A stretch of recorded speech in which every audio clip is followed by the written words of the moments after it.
வணக்கம். ஸ்ரீ வரக்கூடிய பௌர்ணமி குரு பூர்ணிமா, வியாச பௌர்ணமி. நீங்க உங்க மனசுல ஆத்மார்த்தமா சில பேரை நினைச்சிருப்பீங்க. அவங்கள நாம குருவா நினைச்சிருக்கோம். இவங்க கிட்ட போனோம் நாம நல்லா இருக்கோம் அப்படிங்கிற ஒரு எண்ணம் கண்டிப்பா உங்களுக்கு இருந்திருக்கும். அந்த மாதிரி மனசுல இருந்துச்சு அப்படின்னா, மானசீக குருவாக அவர்களை நினைத்து கொண்டு இருந்த இடத்திலேயே நீங்க அவர்களிடம் ஆசை பெறக்கூடிய ஒரு அற்புதமான பௌர்ணமி தின விழான்னு நம்ம சொல்லலாம். இந்த பௌர்ணமியில நாம நினைத்த இடத்திலிருந்து முக்தி தரக்கூடிய ஸ்தலம் அப்படின்னா திருவண்ணாமலையே சொல்லலாம். திருவண்ணாமலை பஞ்சபூத ஸ்தலத்திலே மிக முக்கியமான ஸ்தலம். அதுவும் எம்பெருமான் இருக்கக்கூடிய அழகான ஸ்தலம். நெருப்புல எது போட்டாலுமே பஸ்வம் ஆகிடும் இல்லையா?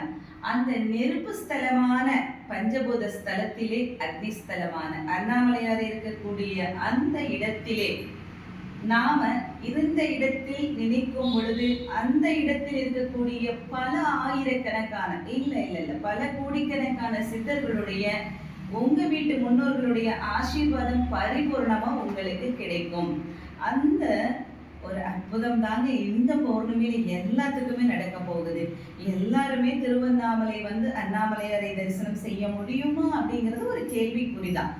அந்த கேள்விக்குறிக்கான பதில் உங்க வீட்லயே இருக்கு. 2 தீபம், ஒரு தட்டு எடுத்துக்கோங்க.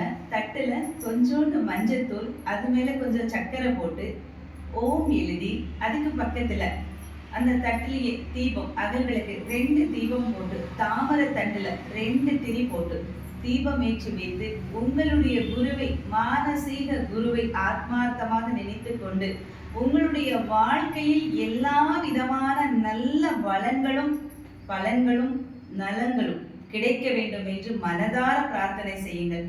நிச்சயமாக உங்களுக்கு இந்த பௌர்ணமியிலிருந்து நல்லது நடக்கிறதுக்கு நிறைய வாய்ப்பு இருக்கு. சில பேர்த்துக்கு என்னடா இது வாழ்க்கை, ஏன் இப்படி இருக்கு, எனக்கு மட்டும்தான் இவ்வளவு சோதனையா, என்னுடன் பிறந்தவர்கள் நன்றாக இருக்கின்றார்கள், என்னுடைய உற்றார் உறவினர்கள் நன்றாக இருக்கின்றார்கள், என்னுடைய நண்பர்கள் நன்றாக இருக்கின்றார்கள், நான் மட்டும் இவ்வளவு சோதனையிலும் வேதனையிலும் கஷ்டப்பட்டுட்டு இருக்கேனே, எனக்கு ஒரு விடிவு காலம் கிடைக்காதா என்று ஏங்கி அழுது கொண்டு இருக்கக்கூடியவர்களுக்கான பதிவுன்னு கூட வைத்துக் கொள்ளலாம்.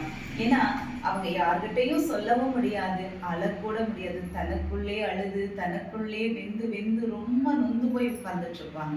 அந்த மாதிரி இருக்கிறவங்க உங்க வீட்டுல உட்கார்ந்து இந்த 2 தீபத்தை போட்டு பௌர்ணமி அன்னைக்கு கும்பிட்டு பாருங்க. நிச்சயமா உங்க மனசுல இருக்கக்கூடிய அந்த வருத்தமானது குறையும். நல்ல விதமான தாக்கம் ஏற்படும். பாசிட்டிவான எனர்ஜி உங்களுக்கு கிடைக்கிறதுக்கு நிறைய வாய்ப்பு இருக்குங்க. எல்லாமே எம்பெருமான் தாயாருடைய அனுகிரகம், அண்ணாமலையாருடைய உண்ணாமலை தாயாருடைய பரிபூர்ணமான அனுகிரகமானது அனைவருக்கும் கிடைக்க வேண்டும். எம்பெருமான் நம் தாயார் நமக்காகவே காத்து கொண்டிருக்கின்றார்கள், நமக்கு ஆசி வழங்குவதற்காக.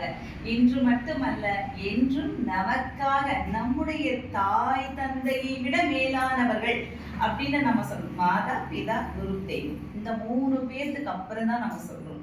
அந்த அண்ணாமலையார் தாயாரையும் அவர் 2 பேர்த்து நம்முடைய தாய் தந்தையா நினைத்து வணங்கும் பொழுது, குருவாக நினைத்து வணங்கும் பொழுது, ஆசிரியராக நினைத்து வணங்கும் நிச்சயமாக நமக்கு நல்ல பலன்.